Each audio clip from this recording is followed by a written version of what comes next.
Welcome to another edition of the Franchise Consultant Podcast. I'm here and have my friend Jeff Wheelock from Dickinson and Wheelock Law Firm. Thank you. Welcome to the show, Jeff. Thanks for having me today, Adam. So if you could please tell me and our listeners a little bit more about what your firm does. My part of the firm handles, these days, mostly franchise type matters.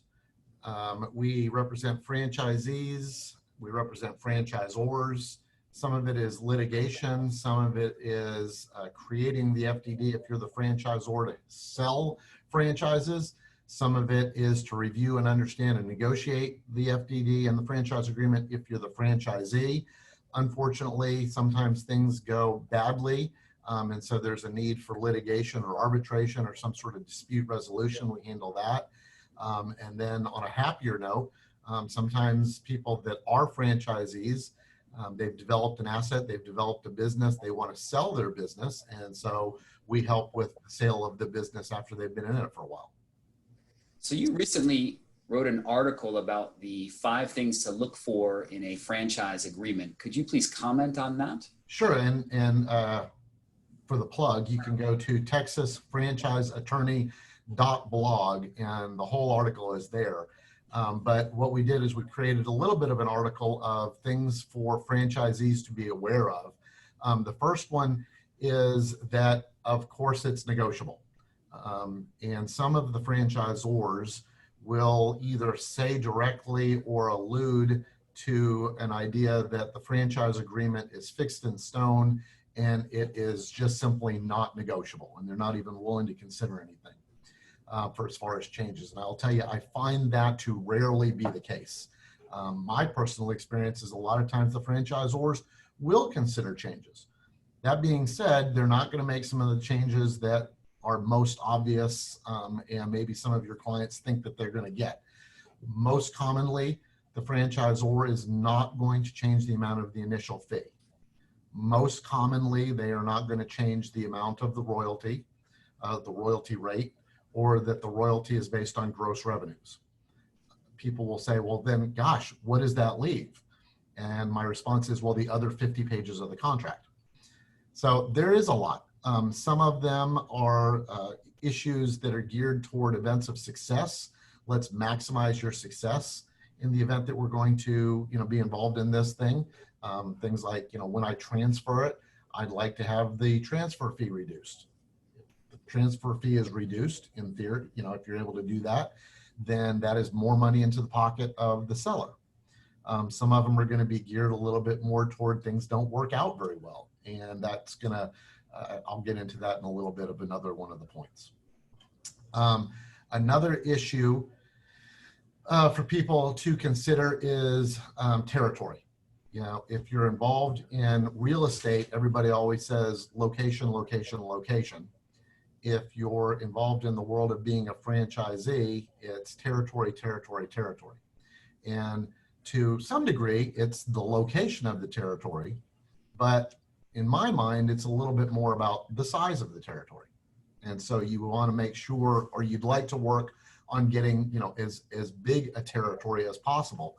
And the reason behind this, of course, is that you don't want to be competing with your own brand, in an area that is too close to you. You don't want another franchisee who's offering the same services, the same goods under the same brand being too close to you. This is America. We can't keep somebody from having a similar business moving in across the street, but you want to keep another one of the franchisees having the same brand moving in too close. Another concept, and I'm just talking. If you want to break up the this is good. This is great. Another one is be aware, franchisees, that when you are reading through the FDD and you're reading through the franchise agreement, some of the terms may not mean what you think they mean. Some of the terms are, it's not so much that you're trying to be sneaky. The lawyer's not trying to be sneaky. It's just that the terms may not have some of the common sense meaning that you think that they're going to mean. And I wrote this in the article. One of the examples of that has to do with post-termination obligations. If this doesn't work out for you, franchisee, then you are likely to be terminated. whether it is your fault or whether it's not your fault. If it wound up being a bad location, that's not really your fault. If you're not open enough, that is your fault. Some of these are going to be your fault, some of them are not going to be your fault. But nevertheless, you're still going to be terminated. Well, the franchise agreement includes some provisions about what happens to you in the event that you are terminated. What are your obligations? And some of those obligations make a lot of sense and they're fair.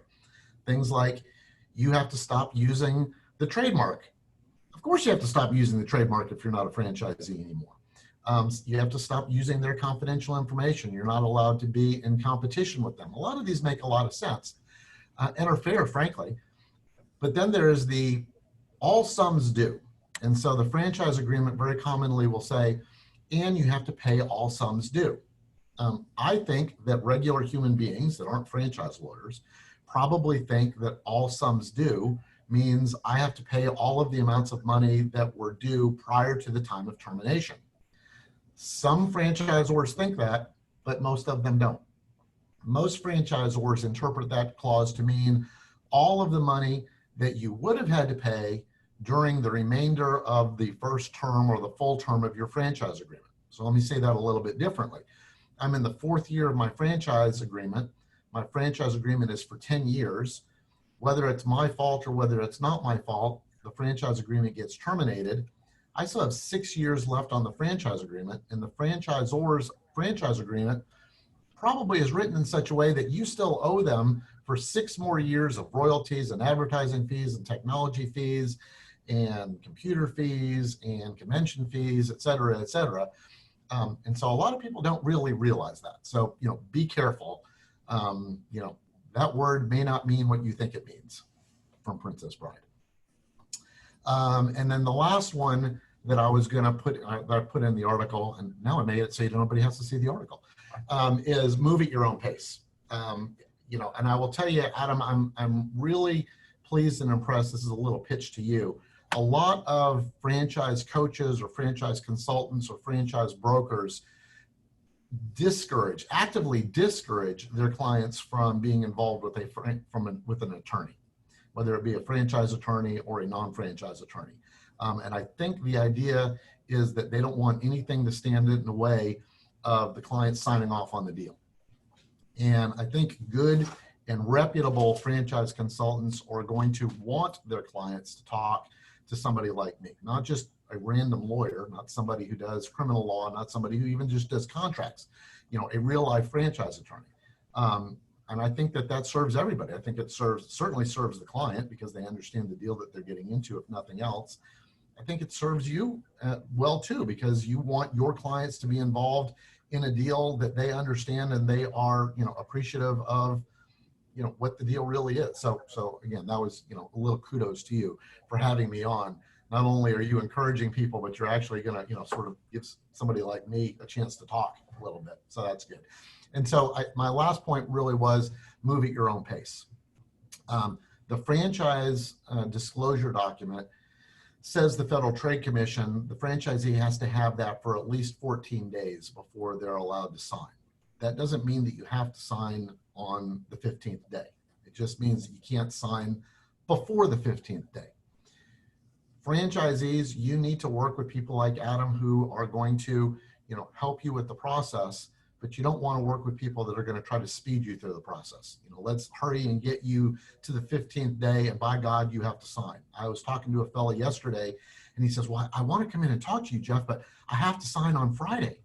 I said, why do you have to sign on Friday? Oh, because then that's the 15th day. And I said, no, that's just the first day that you can sign. That doesn't mean that's the day you have to sign. I'm not telling people to slow down as, a negotiation tactic, but this is a big investment. And, don't you want to understand the deal, and don't you want to feel comfortable? And if you're not quite ready and you still need to talk to a few more people, or you still need to visit with an attorney, or you still want to talk to Adam a little bit more, that's what you need to do. You, the franchisee, are the hot commodity. The reality is it's hard to sell franchises if you're the franchisor. They're glad to have found you. So, don't let them convince you that, by God, if you don't sign today, the little old lady from Pasadena is going to come in and sign and take over the territory. That could be true. I find that to be rarely true. Don't go slow just for the sake of going slow, but this is your deal. Sign it when you feel like you're ready to sign it. This is a long-term commitment. You're probably going to be involved with this franchise, gosh, I don't know, 10, 15, 20 years. Taking a few extra days to make sure that you have all of your ducks, lined up and you feel good about it. That's what I would want to do. That sounds like great advice, Jeff. And just to follow up on what you were talking about with things being negotiable, have you seen any COVID-related concessions from franchisors to prospective franchisees? A little bit. I'm seeing, sign up now and you don't actually have to open quite as soon. One of them that I recently saw said, I don't want to give out too much client confidential information, but it was kind of a tutoring type of business. And we don't really, it says the franchisor, we kind of acknowledge that we don't really know how this is going to be, our industry or our business is going to be affected. So we'll give you some extra time to open, and that may be good. So that's one of them. That's kind of the biggest one that I'm seeing right now. I'm not seeing a lot of COVID specific terms that are being put in right now. Now that could be the case. That may develop and evolve a little bit, over the next few months. But for right now, I'm not seeing too much more than just the delays on opening. So how many years have you been a franchise attorney for? I have been licensed since 1991. So a million years, and I've been practicing franchise stuff since probably 1997 or 1998. So let's see, if I were good at math, I would have done something useful with my life instead of be a lawyer. So I guess that's about 22 years doing franchise things. What is the worst one-sided franchise disclosure document that you've ever seen? Oh man, that's a good one. I don't want to say it by name because I don't want to get in any sort of trouble. I get it. But the ones that I always find to be a little curious are every once in a while, I will see a franchise disclosure document for a franchise system that doesn't actually even have any stores open yet. And as crazy as that sounds, I've seen that. Not even, they don't even have a company-owned store that's been running for a while. They've got no stores. And so the very first franchisee is going to be the very first person who's ever had one of these businesses up and running under this name at all. And gosh, that's not really a franchise system as far as I'm concerned. So I think, I don't know if that one was more lopsided, but more hard to believe that somebody was, going to do. I guess it could work out. That one didn't work out. I've seen a couple of them and they don't work out, but I'm not saying it couldn't, but that seems like you're sort of buying a pig in a poke. What about on the flip side, the best agreement you've seen for a potential franchisee? One of the ones that, okay, so since I'm going to speak positively of one, and this is not my client, the Sylvan Learning Center, just as a good example. I think they are well established. They've been around for a pretty long time. They've got a lot of franchisees. I'm not going to tell you that the franchise agreement is pro-franchisee, but I think that it's pretty fair and reasonable. It's got, and it's not even things like, the amount that's being charged. I mean, the amount that's being charged by a lot of franchisors is pretty standard. I'm not telling you that the Sylvan deal is way, way cheaper than any of the other deals, but I think that, just sort of the reasonableness and what it is that Sylvan is promising is been put in writing. I think that's a good example. They're not the only ones. That's just one that pops to the top of my head as being a good FDD with a franchise agreement. Could you comment a little bit about your impression of item 7 and item 19? Because with my candidates, we talk about those items a lot. Well, especially with regard to item 19, the financial performance representations, it's still, I think, an area of the law that hasn't really been solidified yet. I think the Federal Trade Commission is still trying to figure out exactly what is the right balance with regard to a franchisor making some sort of, not even representations, providing some information with regard to earnings and not going over, on the other side and making false promises. The way that the Federal Trade Commission rule is written right now is that the franchisor effectively can give out any sort of information about earnings that is objectively verifiable. That's not the official standard, but that's kind of the gist of it. And so therefore, you can give past information because that is objectively verifiable. You could never, ever, ever give out any sort of estimation about how somebody is going to do in the future because you can't verify the future. This is the tension, or this item 19 is a great example of the tension that exists between the salespeople and the lawyers. The salespeople's position is, how in the world are we going to be able to sell something if the franchisee doesn't have any sort of expectation about how much money they're going to make? It's a very legitimate concern. Salespeople, I get it. The lawyers across the country are all terrified of the Federal Trade Commission, and they don't want ever to make a representation or a statement that could possibly come back and bite their client in the bottom in the future.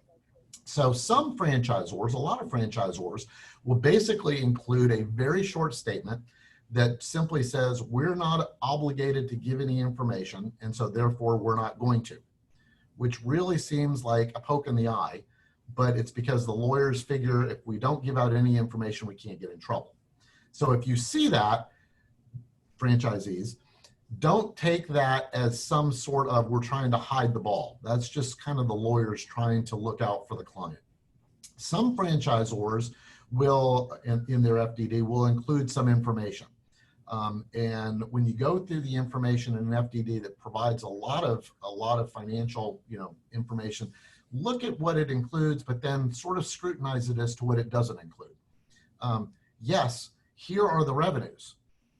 Revenues are kind of relevant, but if you don't have expenses, then who cares? I had $1 billion in revenues. Yeah, I had $1 billion in revenues, but I had $2 billion in expenses. That's not really a good business to be involved in. So revenues by itself are not really the end of the analysis. Sometimes they'll say, they'll give you quartiles. This is what the top quartile does. This is what the median 50% does. This is what the bottom does. A lot of times the franchisees, everybody wants to be in the top. Everybody figures, oh, I'm going to be in the top 10%. And that's certainly great. That's your goal. You want to be in the top 10%. But on average, you will be average. And so when you're running some of your numbers, maybe you need to look at the median numbers and the average numbers. But I think most importantly is the information that you might be getting in a federal franchise disclosure document, in an item 19, shouldn't be the end of your analysis. Yes, that's a really good starting point. Yes, that's going to give you some information, but what you really need to do is you must go out and talk to some of the other franchisees, and you need to ask them, how are you doing? What are your revenues as compared to your expenses? How long did it take you to get to this, place? If they're now in the 8th year and they're doing great, that's great. But if it took them 8 full years to get to great, then you need to know that. If for no other reason, you need to have reasonable expectations of how your business is going to do. So what about the item 7? With regard to which part of it are you concerned about? Of the expenses. I think that again, this is the type of deal that you just need to go and visit with the franchisees. It's again, this is the tension between the sales guys and the lawyers. The lawyer's position is, we need to give estimated initial investment that will never be exceeded. And so we're going to create this huge range, and so your estimated initial investment for the first 3 months is going to be somewhere between $100,000 and $14 million, says the lawyers. Because if we do that, we'll never get in trouble because no one will ever exceed $14 million. And the sales guys say, if we put that in, everybody's going to think that they might have to spend $14 million. That's an exaggeration, but again, this is the tension. So the lawyers, when they're writing this, always want the client to guess really, really high on the high end. So ultimately, it's been my experience that franchisors try to give good numbers. They may They may create a little bit bigger range because their lawyers don't want them to get in trouble. But it's been my experience that franchisors really do give numbers that they believe are fair and reasonable. I always tell my clients that you need to go out and you need to visit with the other franchisees. Not so much that you're trying to play gotcha with the franchisor. I'm usually very, very surprised if I ever hear, oh, these numbers are way off. But I would want to know if the range, and so now I won't use the crazy $14 million number, but if the range of an estimated initial investment is somewhere between $250,000 and $750,000, well, that's a pretty big range. If you took that to the bank to go borrow money, the bank would tell you, you know, go try again. Being off by a multiple of 3 isn't really a very reasonable forecast of how much your estimated initial investment is going to be, certainly for the purposes of borrowing money from us, the bank. So if for no other reason, I would want to go out as the franchisee and the potential franchisee and talk to a bunch of, not 1 or 2 or even 3 or 5, a bunch of the other franchisees and say, how much did it really cost? Again, not so much to play gotcha as much as is I want to have a more reasonable expectation of what my costs are going to be. And when you're going out and visiting, go out and try to visit with people that are in similar markets. I'm in Houston. You know, it would be great to talk to the Houston people, but I'll take the Dallas people. I'll even take the Atlanta people. I want to, you know, maybe I want to talk to people that are in southern-ish type large cities. The guy who is in Bangor, Maine, you know, he's a good guy and he really is part of the system, but his experience may not be as directly relevant to what my experience is going to be. And so there are more similar franchisees to call. Have you ever seen a franchisor that claims that expenses are Y, right? Like really, really low, but they actually end up being really, really high in practice? Yes, I do. And that is sometimes a basis for getting the franchisee out of the system. That is a violation of the Federal Trade Commission rules. It winds up being a violation through a series of jumps of some Texas rules. That's what I was talking about, that the franchisor's attorneys desperately don't want, because now you have misrepresented, franchisor, the expectation of how much money. And so if I wind up, if the high end of the, you know, the estimate is $500,000 and my costs wind up being $500,001, you know, is that a misrepresentation? Now, maybe it's a misrepresentation, but who cares? If it winds up being, you know, $1 million, that's a real problem. And that is exactly the kind of thing that the Federal Trade Commission established the FTC rule for in the first place. They want people to have a reasonable expectation of what it is that they're really getting into. If the franchisor has misrepresented that, you know, it's only going to cost you $500,000, but you wind up spending $1 million, not because you overspent or you were crazy, you know, and you did a bunch of foolish things, but mostly you were just following along and none of these original numbers were close.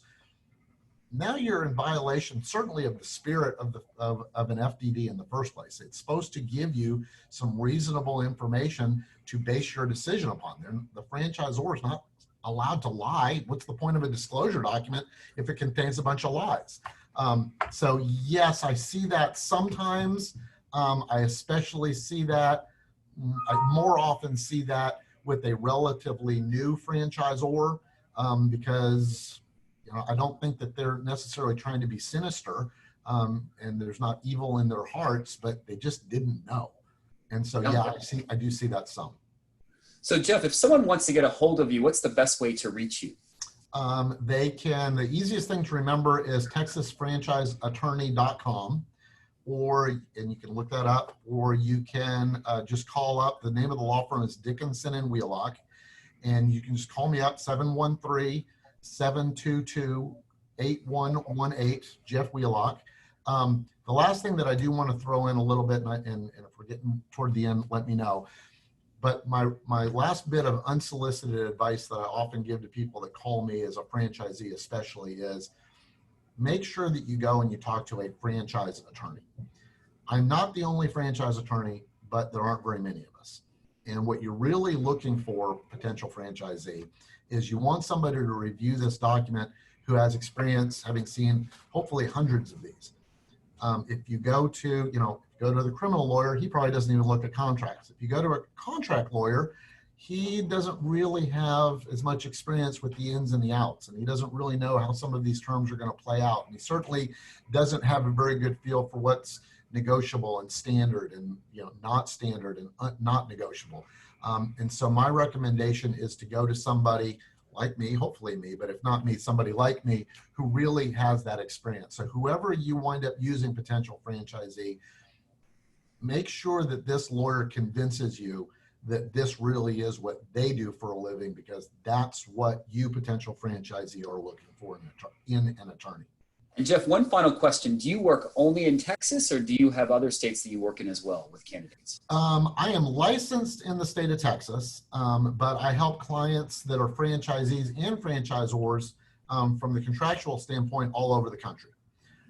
So if you are a potential franchisee and you're in Florida, you can certainly call me and I can certainly help somebody, help you along. I deal with people not only throughout the country. I was talking to franchisees within the last year, in Saudi Arabia, Afghanistan, and Germany. So I can certainly help you all over the country. Do you do E2 visas as well? I don't. I know what I don't know. And so if you need some information with regard to that, I could probably direct you to the right person that does immigration law. But no, I don't directly involve myself in any sort of immigration matters. Well, Jeff, so great to see you again today, and thank you so much for your time. Adam, thanks a lot.